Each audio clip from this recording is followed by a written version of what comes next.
Allah Maha Besar, Maha Besar. Allah, Allah Maha Besar, Allah Maha Besar. Assalamualaikum warahmatullahi wabarakatuh. Alhamdulillahi rabbil alamin. Wassalatu wassalamu ala asyrafil anbiya'i wal mursalin wa ala alihi wa sahbihi ajma'in. Amma ba'd.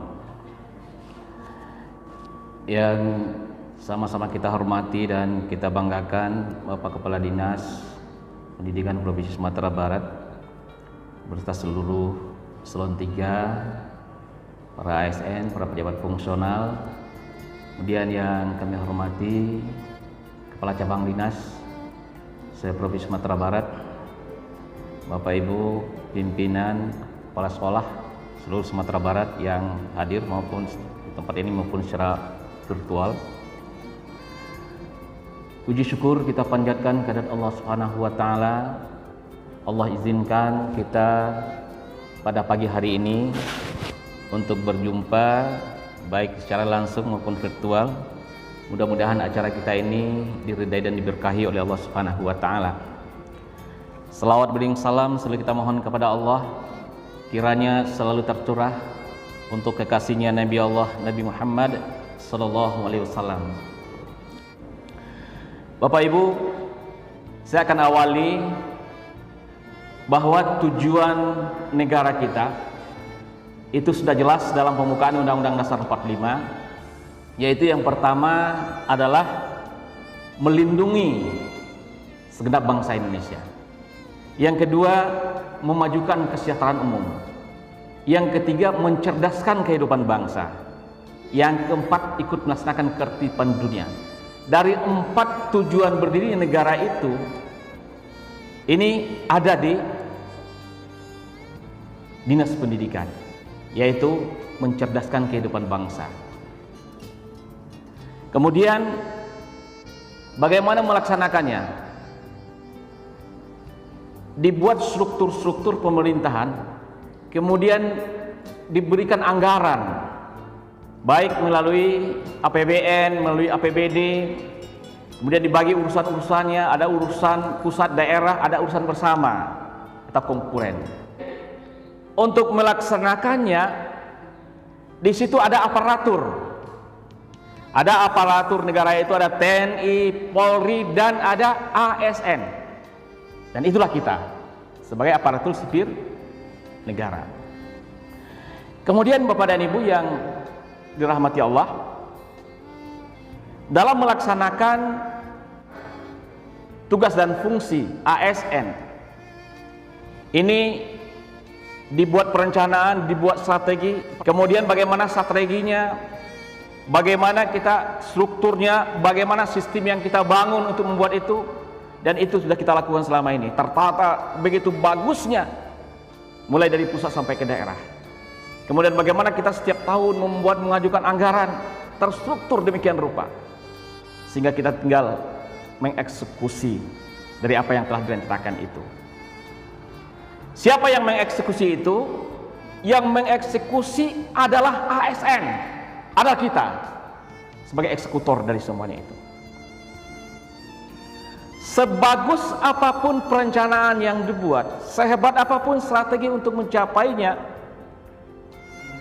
sehebat apapun juga pemimpinnya, ketika tidak bisa dieksekusi dengan baik, ini tidak berarti apa-apa, tidak ada artinya. Jadi sangat diperlukan Bapak dan Ibu di situ peran daripada eksekutor. Apa masalah kita selama ini dalam melaksanakan tugas-tugas ini? Saya ingin mengajak Bapak dan Ibu ke pemikiran yang seperti ini. Bagaimana kita melihat persoalan yang ada sekarang, kita jangan jauh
Sudah jelas. Sehingga kita melewati pendidikan S1, S2, S3 dan semuanya tidak kita ragukan lagi. Bisakah kita sukses dengan intelektual? Ternyata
akan dikerjakan.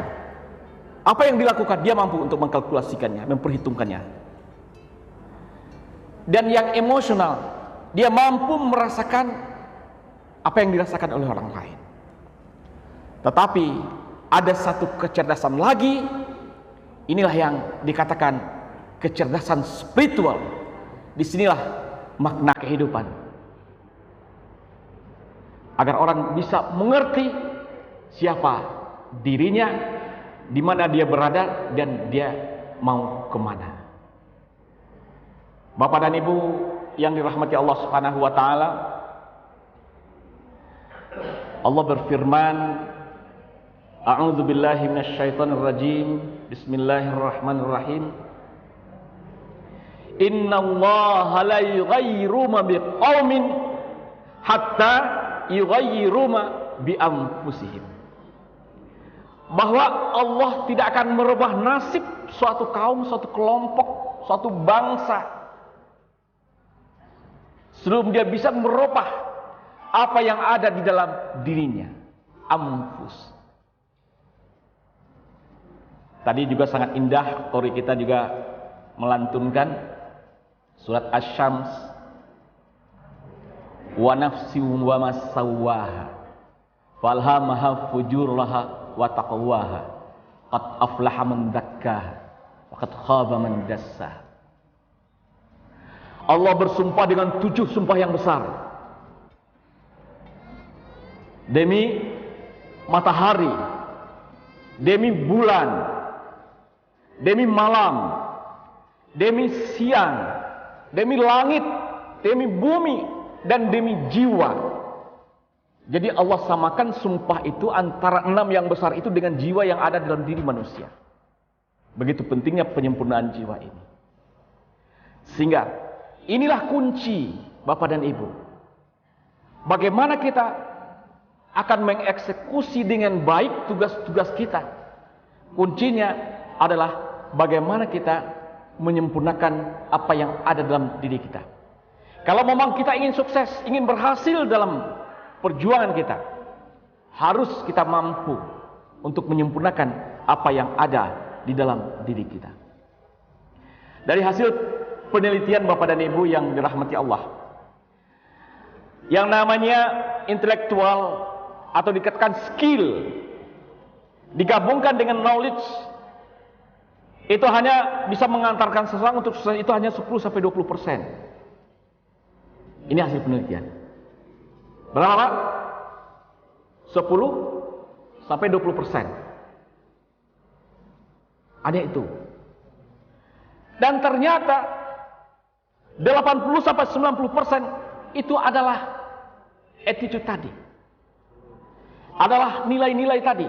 Adalah apa yang ada dalam diri manusia itu sendiri. Nah, inilah yang harus kita kejar.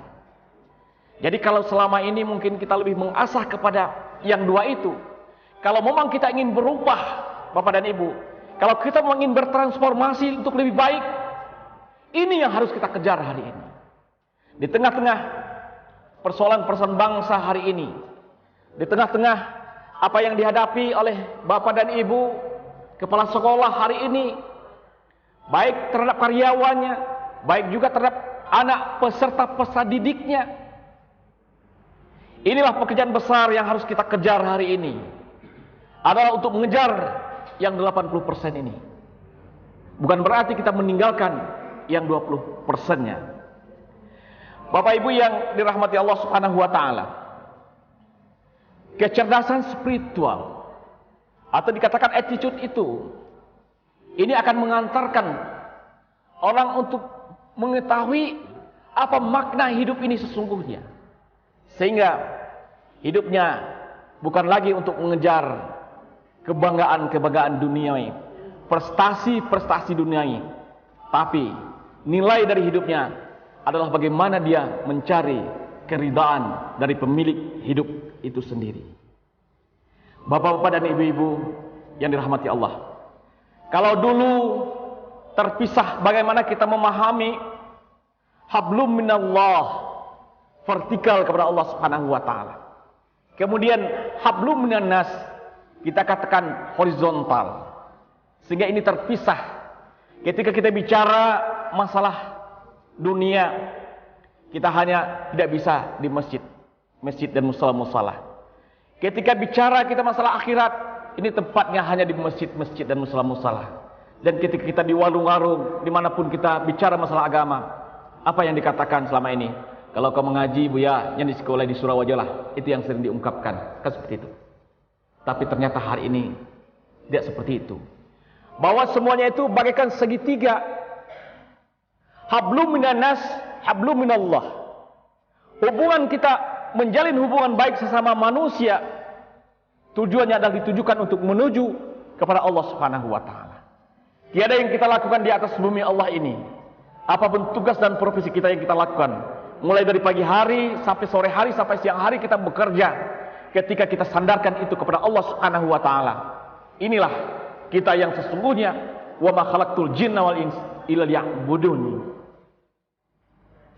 Bayangkan Bapak dan Ibu, ketika seorang guru keluar dari rumahnya, ketika seorang ASN keluar dari rumahnya, dia berdoa kepada Allah, Bismillahi tawakkaltu 'alallah, la haula wala quwwata illa billah. Dia berangkat dari rumahnya, dia kunci pintunya, dia bicara kepada Allah bahwa dia adalah khalifahnya, adalah wakilnya, ia akan fantasrufil, berjalan di muka bumi. Bayangkan seorang wakil, khalifah, pasti dia akan berbuat, akan bertindak sebagaimana diharapkan oleh yang dia wakili. Bayangkan Bapak dan Ibu yang rahmati Allah, dia katakan la haula wala quwwata illa billah. Tak ada kekuatan, tak ada daya upaya, hanya dengan izin Allah. Inilah spiritualitas, inilah power, inilah kekuatan yang ada pada diri orang yang bersandar kepada Allah Subhanahu wa taala. Dan inilah yang akan mengantarkan kepada kesuksesan, dan inilah yang menghambat orang-orang dari perbuatan maksiat, menghambat orang-orang dari menzalimi orang lain, menghambat orang-orang dari perbuatan-perbuatan tercela, karena dia adalah merasakan dirinya khalifah, wakilnya Allah di muka bumi. Dan ini akan membuat dia sukses dengan power yang ada, karena dia bersandar kepada sandaran yang besar. Innalladzina qalu rabbuna Allah tsumma istaqamu fala khaufun 'alaihim wa lahum yahzanun. Dia berkomitmen, dia konsisten bahwa Rabbnya adalah Allah. Ini kekuatannya. Dia bersandar pada sandaran yang kuat. Dia berlindung dalam lindung yang besar. Dia tidak akan takut kepada manusia. Dia tidak takut akan siapapun juga. Takutnya hanya kepada Allah Subhanahu wa taala. Dia akan menjadi orang yang baik, dia akan menjadi orang yang lembut. Inilah Bapak dan Ibu, orang-orang yang bersandar kepada Allah. Inilah orang yang tawaduk dalam hidupnya. Dia lembut, tapi dia tetap tegar menjalankan tugas-tugasnya. Bapak Ibu yang dirahmati Allah Subhanahu wa taala, disitulah perannya. Kalau kita kan tadi eksekusi itu ketika dilakukan oleh orang-orang yang seperti ini, dia tidak akan takut menjalankan kebenaran itu. Dan ada kegentaran dalam dirinya untuk melaksanakan kebenaran-kebenaran. Dia sangat takut untuk berbuat zalim. Dia sangat takut berbuat curang, karena dia merasa dilihat oleh Allah Subhanahu wa taala. Disinilah spiritualitas. Disinilah peran iman. Itulah ihsan Bapak dan Ibu yang dirahmati Allah Subhanahu wa taala. Bapak Ibu yang dirahmati Allah, apa sesungguhnya nilai-nilai itu di dalam diri manusia?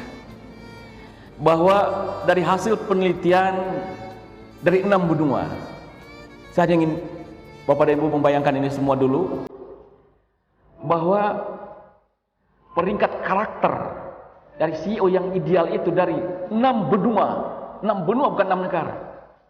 Ternyata yang karakter yang paling tinggi itu adalah jujur. Ini karakter hasil penelitian. Kemudian di situ berpandang luas, berwawasan luas. Kemudian kompeten, kemudian inspiratif, cerdas, adil, berpandangan luas, mendukung terus terang, dan diandalkan. Bapak Ibu yang dirahmati Allah Subhanahu wa taala. Ini kalau diambil 7 dari karakter itu. Itulah yang tadi saya katakan yang menghambat tugas-tugas kita, yang menghambat perencanaan kita, yang menghambat apa yang telah kita lakukan, kinerja kita adalah ketika kejujuran tidak bisa ditegakkan, keadilan tidak bisa ditegakkan, kita tidak mampu bekerjasama, kita tidak bertanggung jawab, kita tidak disiplin, dan kita tidak sabar.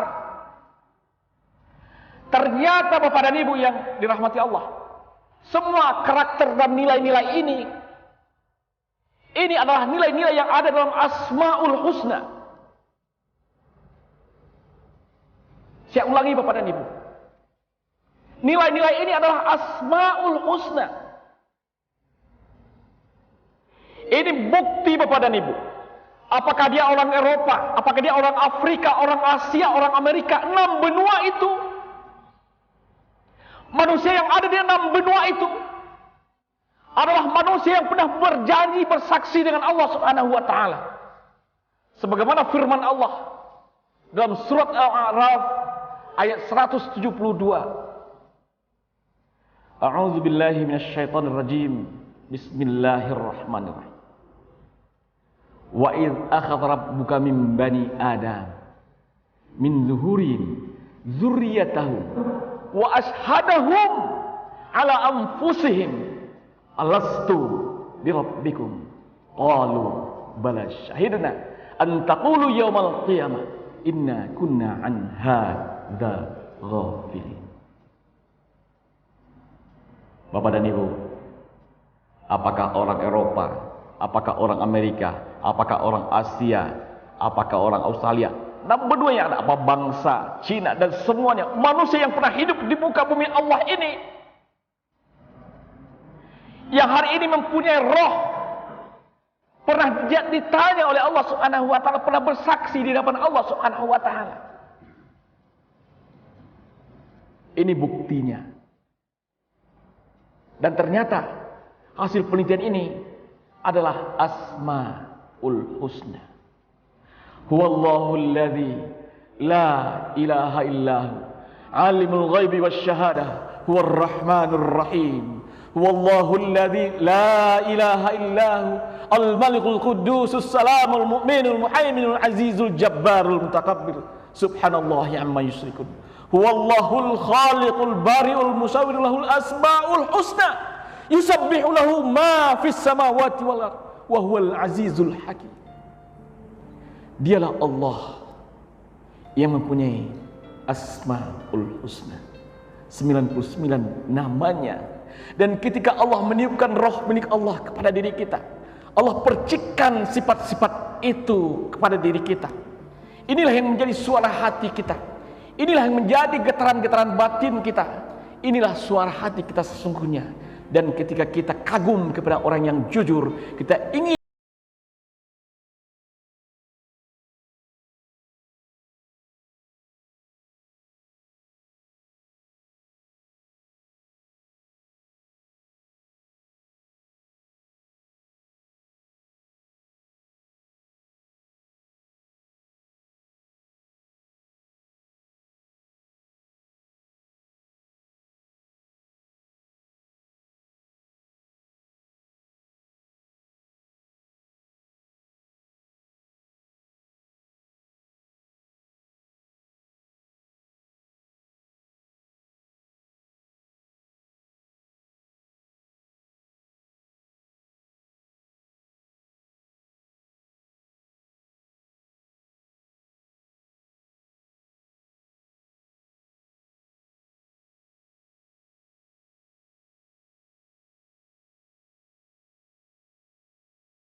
pemimpin kita, Bapak dan Ibu. Ketika kita melihat pemimpin-pemimpin yang tawadu, akan berbeda ketika kita melihat pemimpin-pemimpin yang ambisius dalam hidupnya. Orang yang tawadu, Bapak dan Ibu, adalah orang yang rendah hati, bukan rendah diri. Kenapa dia rendah hati? Karena dia merasakan dirinya tidak ada apa-apanya. Karena dia bisa merasa selalu di hadapan Allah Subhanahu wa ta'ala. Allah Maha Besar. Dia tidak berdaya di hadapan Allah.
Orang-orang di dalamnya yang akan berbuat dengan nilai-nilai. Dan inilah akan menjadi budaya dari organisasi ketika nilai-nilai ini dikembangkan. Sehingga para peneliti juga mengatakan bahwa suatu era nanti, di situ akan ada sufi-sufi korporat. Adalah kita ini semua ada sufi-sufi yang bekerja di SKPD kita masing-masing. Adalah sufi-sufi yang bekerja, yang berjalan melaksanakan tugas-tugas kita. Apakah seorang guru, apakah seorang kepala sekolah, apakah seorang cabang dinas, apapun kabid, kepala dinas dan semuanya, eselon 4, eselon 3. Ketika kita telah merasakan diri kita adalah wakilnya, kita akan bagian sufi-sufi yang bekerja, merasa dilihat dan disaksikan oleh Allah Subhanahu wa Ta'ala. Bapak dan Ibu, terakhir,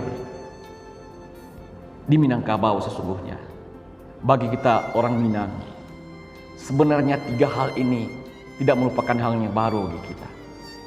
Ada namanya tali tigo sapilin, tungku tigo sajarangan. Itu bukan berarti, memang faktanya kalau kita bicara nenek mama, cadik pandai, alim ulama, yang kita bayangkan di sosok manusia dengan kalau nenek mama dengan saluanya, kemudian duduk dengan selendangnya, itu fisiknya memang seperti itu. Ketika bicara kita seorang alim ulama, kita melihat sosok dengan peci, dengan jubahnya, dengan ininya, dia berdiri dengan pihajinya, dengan gamis dan semuanya. Ini sosok fisiknya yang kita lihat. Dan kita melihat cadik pandai, cendekiawan, kita melihat seorang aparatur, seorang cendekiawan dengan pakaiannya, pakaian dinasnya, dengan pakaian jasnya, seperti itu. Sesungguhnya Bapak dan Ibu, falsafah Minangkabau di samping fisiknya yang seperti itu, inilah yang harus berdiri dalam diri seorang Minangkabau. Dia harus juga mempunyai sifat intelektual yang cerdas. Dia juga harus mempunyai raso, tahu jo raso, jo pareso. Dan dia juga harus tahu jo rantiang nang kaman cucu dahanan kamaimbo. Itulah emosional, itulah sifat ini mama. Alim ulama itulah yang bacamin kitab, yang berpituah berdasarkan Quran dan Sunnah.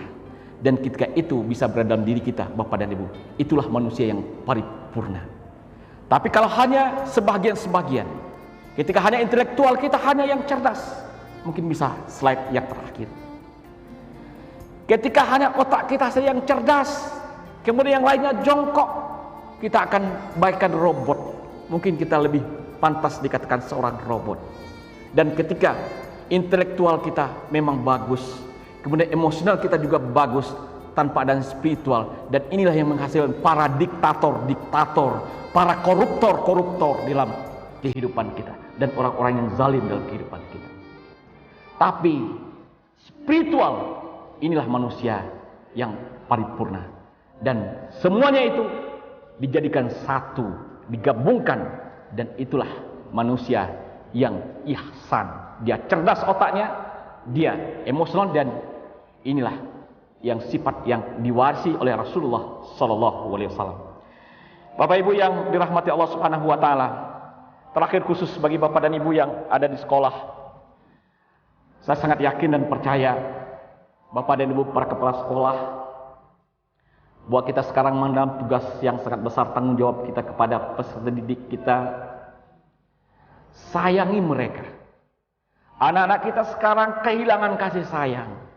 Mereka tidak mendapatkan kasih sayang yang sempurna. Sayangi mereka dan cintai mereka dengan sepenuh hati. Dan ketika cinta ini tersambung, ini akan membuat komunikasi kita akan lancar. Dan apapun yang akan disampaikan oleh guru-guru kepada peserta didiknya, ini akan mudah diterima. Tetapi ketika adanya suatu benteng antara guru dan muridnya, ketika gurunya masuk, dia akan keluar dari ruang sekolahnya. Kalaupun dia tidak keluar, dia jiwanya akan selalu berontak terhadap apa yang disampaikan oleh guru-gurunya. Dan ini yang sangat perlu hari ini Bapak dan Ibu, kondisi anak-anak kita, peserta-peserta didik kita dengan perkembangan sekarang yang sangat luar biasa. Semua informasi masuk yang sangat luar biasa, yang tidak mampu disaring, akan nanti menyebabkan anak-anak kita menjadi anak-anak yang kita khawatirkan masa depannya dan masa depan bangsa ini ke depan. Saya ingin menganalogkan Bapak dan Ibu, tolong didengarkan Bapak dan Ibu. Ada suatu lelang alat-alat musik dari seorang maestro yang telah wafat dan telah meninggal dunia. Dia mempunyai alat musik yang banyak, alat musiknya itu dilelang. dalam suatu gedung yang mewah di kota besar. Kemudian satu demi satu diangkat, karena seorang maestro yang sangat berharga, alat-alatnya dibeli semuanya, yang ditawarkan ini di atas 100 juta semua. Ada yang 1 miliar, ada yang 2 miliar. Berbagai macam alat musik yang dia punya. Singkat cerita Bapak dan Ibu, tinggal satu alat musik biola tua. Bayangkan Bapak dan Ibu, satu biola tua yang sudah lusuk, yang berdebu. Hanya tinggal itu. Lalu diangkat oleh panitia lelang. Tidak satu pun yang berselera melihatnya. Hanya ada seorang mahasiswa yang duduk di pojok sana, dia mengatakan, "Ya, saya ambil. Berapa? 10.000. Jadi kalau tadi ratusan juta, 1 miliar, ini mahasiswa itu karena uangnya ada 10 rupiah lah. Coba-coba, 10.000. Ketika mau dibenarkan oleh panitia, stop! Dari sudut sana ada seorang tua dengan rambut putih berjenggot, pakai topi. Stop!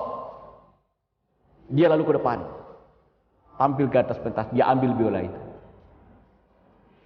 Biola itu dia mainkan.